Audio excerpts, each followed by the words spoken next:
ಇತ್ತೀಚಿನ ದಿನಗಳಲ್ಲಿ ಒಂದು ಹಾಡು ಅತ್ಯಂತ ದೊಡ್ಡ ಪ್ರಮಾಣದಲ್ಲಿ ಹಿಟ್ ಆಯಿತು, ಟ್ರೋಲ್ ಆಯಿತು, ರೀಲ್ಸಲ್ಲಿ ಅತ್ಯಂತ ಹೆಚ್ಚಾಗಿ ಈ ಸಾಂಗನ್ನು ಬಳಸಲಾಯಿತು. ಸೊ ಆ ಸಾಂಗ್ ಬಂದ್ಬಿಟ್ಟು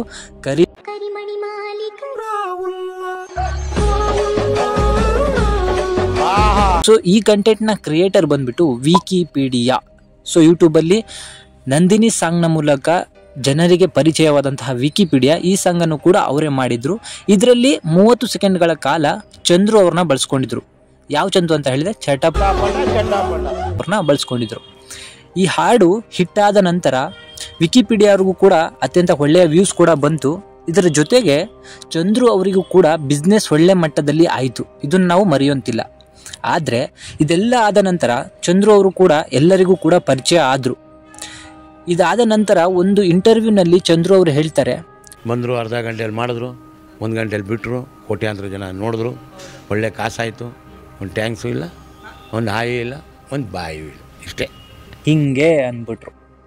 ಸೊ ಒಂದು ಹೇಳ್ತೀನಿ, ಇಲ್ಲಿ ವಿಕಿಪೀಡಿಯಾ ಅವರು ಚಂದ್ರು ಅವರಿಗೆ ಟ್ಯಾಂಕ್ಸ್ ಹೇಳೋದಾಗಲಿ ಅಥವಾ ಏನಾದರೂ ಒಂದು ಧನ ಸಹಾಯ ಮಾಡೋದಾಗಲಿ ಮಾಡೋ ಅವಶ್ಯಕತೆ ಇಲ್ಲ. ಯಾಕಂದರೆ ಈ ವಿಡಿಯೋಯಿಂದ ಇಬ್ಬರಿಗೂ ಕೂಡ ಲಾಭ ಆಗಿದೆ. ಜೊತೆಗೆ ಫ್ರೀಯಾಗಿ ಪ್ರಮೋಷನ್ ಚಂದ್ರು ಅವರ ಹೋಟೆಲ್ಗೆ ಸಿಕ್ಕಿದೆ. ಚಂದ್ರು ಅವರ ಬೆಳ್ಳುಳ್ಳಿ ಕಬಾಬ್ಗೆ ಫ್ರೀಯಾದ ಪ್ರಮೋಷನ್ ಸಿಕ್ತಂಗೆ ಆಯಿತು. ಇದರಿಂದಾಗಿ ಚಂದ್ರು ಅವರಿಗೂ ಕೂಡ ಲಾಭ ಆಯಿತು, ವಿಕಿಪೀಡಿಯಾಗೂ ಕೂಡ ಲಾಭ ಆಯಿತು. ಆದರೆ ಕಂಟೆಂಟ್ ಬಂದಿದ್ದು ವಿಕಿಪೀಡಿಯಾದಿಂದ. ಅವರು ಹಾಯ್ ಹೇಳಿದ್ರು, ಬಾಯ್ ಹೇಳಿದ್ರು, ಅದು ಗೊತ್ತಿಲ್ಲ.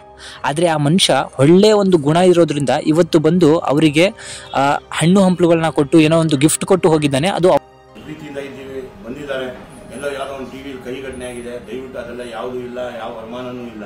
ಅವನು ದೊಡ್ಡ ಗುಣ ಅಂತ ಹೇಳ್ಬೋದು. ಆದರೆ ಚಂದ್ರು ಅವರು ಇಷ್ಟು ದೊಡ್ಡ ವ್ಯಕ್ತಿ ಆಗಿಬಿಟ್ಟು ಈ ಥರ ಒಂದು ಚೀಪಾಗಿ ಒಂದು ಇಂಟರ್ವ್ಯೂನಲ್ಲಿ ಹೇಳಿದ್ದು ಸರಿ ಅನ್ನಿಸ್ಲಿಲ್ಲ. ಯಾಕಂದರೆ ಇದರಿಂದಾಗಿ ನಿಮಗೂ ಕೂಡ ಹಲವಾರು ಗ್ರಾಹಕರು ಬಂದರು, ಬೆಳ್ಳುಳ್ಳಿ ಕಬಾಬನ್ನು ತಿಂದರು, ಅದರಿಂದ ನಿಮಗೂ ಕೂಡ ಲಾಭ ಆಯಿತು.